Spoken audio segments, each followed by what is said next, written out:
and I'll walk through with it.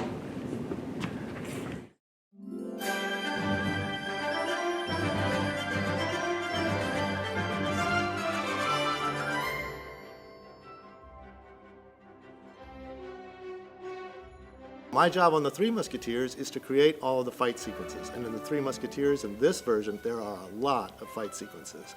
So my job is to try to make each one of those fight sequences different so that the audience is never thinking, oh, we've seen this before. Overall, my job is to stage all of the fight sequences, make sure that they complement the story that we're telling, as well as the actors who are telling those stories.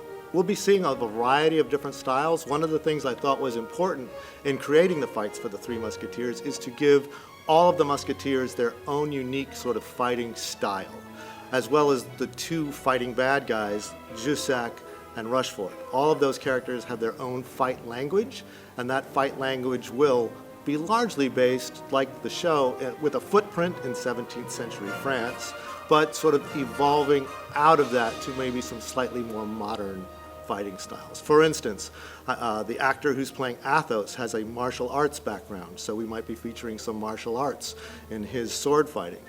It will also be the job of the fight ensemble to help the Musketeers tell their own fight stories. So even if they're not featured with their own unique fight styles, the way that they fight against the Musketeers will also help to tell the story of those Musketeers' fighting styles.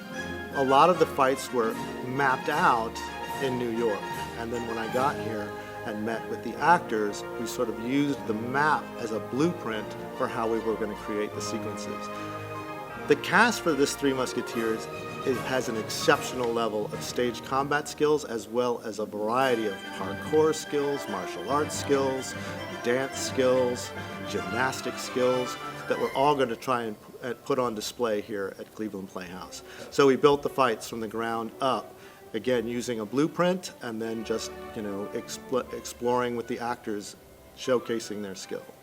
How do we start in a rehearsal? It really kind of depends on the fight sequence.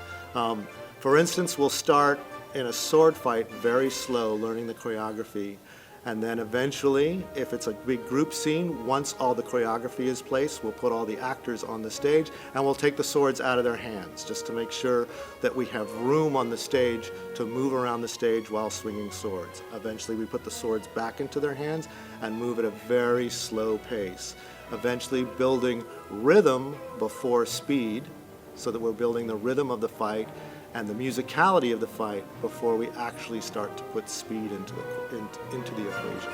And eventually, we increase the level of speed to a performance level.